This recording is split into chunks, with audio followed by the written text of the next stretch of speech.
इस कहानी में हम आपको बताने जा रहे हैं कि आपके लिए सबसे खास कौन है। और इस कहानी का नाम है पति पत्नी का रिश्ता। कॉलेज में हैप्पी मैरिज लाइफ पर एक कार्यक्रम हो रहा था जिसमें कुछ शादीशुदा जोड़े हिस्सा ले रहे थे। जिस समय प्रोफेसर मंच पर आए उन्होंने नोट किया कि सभी पति पत्नी शादी पर जोक कर हंस रहे थे। ये देखकर प्रोफेसर ने कहा कि चलो पहले एक गेम खेलते हैं, उसके बाद अपने विषय पर बातें करेंगे। सभी खुश हो गए और कहा, कौन सा गेम? प्रोफेसर ने एक मैरिड लड़की को खड़ा किया और कहा कि तुम ब्लैक बोर्ड पे ऐसे 25-30 लोगों के नाम लिखो जो तुम्हें सबसे अधिक प्यारे हो। लड़की ने पहले तो अपने परिवार के लोगों के नाम लिखे, फिर अपने सगे संबंधी, दोस्तों, पड़ोसी और सहकर्मियों के नाम लिख दिए।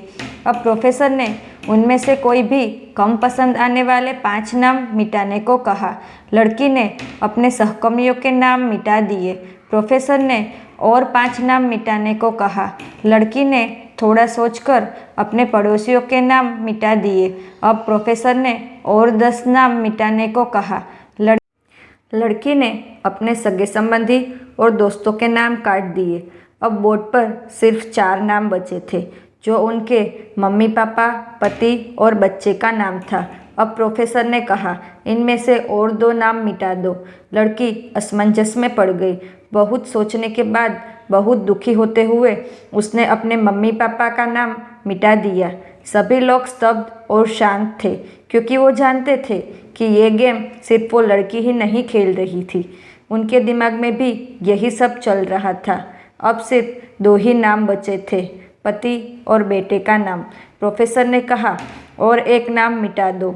लड़की अब सहमी सी रह गई थी। बहुत सोचने के बाद रोते हुए उसने अपने बेटे का नाम काट दिया। प्रोफेसर ने उस लड़की से कहा, तुम अपनी जगह जाकर बैठ जाओ। और सभी की तरफ गौर से देखा और पूछा, क्या कोई बता सकता है कि ऐसा क्यों हुआ कि सिर्फ पति का नाम ही क्यों बोर्ड पर रह गया? कोई जवाब नहीं दे पाया। सभी मुंह लटकाकर बैठे थे। प्रोफेसर ने फिर उस लड़की को खड़ा किया और कहा, ऐसा क्यों? जिसने तुम्हें जन्म दिया और पाल पोस कर इतना बड़ा किया, उसका नाम तुमने मिटा दिया। और तो और तुमने अपनी कोख से जिस बच्चे को जन्म दिया, उसका भी नाम तुमने मिटा दिया। लड़की ने जवाब दिया कि अब मम्मी पापा बूढ़े हो चुके हैं। कुछ साल के बाद वो मुझे और इस दुनिया को छोड़कर चले जाएंगे। मेरा बेटा जब बड़ा होगा तो ज़रूरी नहीं कि वो शादी के बाद मेरे ही साथ रहे, लेकिन मेरे पति जब तक मेरी जान में जान है तब तक मेरा आधा शरीर बन के मेरा साथ निभाएंगे। इसलिए मेरे लिए सबसे अजीज़ मेरे पति है। प्रोफेसर ने और बाकी स्टूडेंट ने तालियों की गूंज से लड़की को सलामी दी। प्रोफेसर ने कहा, तुम बिल्कुल सही हो कि तुम और सभी के बिना रह सकती हो, पर अपने आधे अंग अर्थात अपने पति के बिना नहीं रह सकती।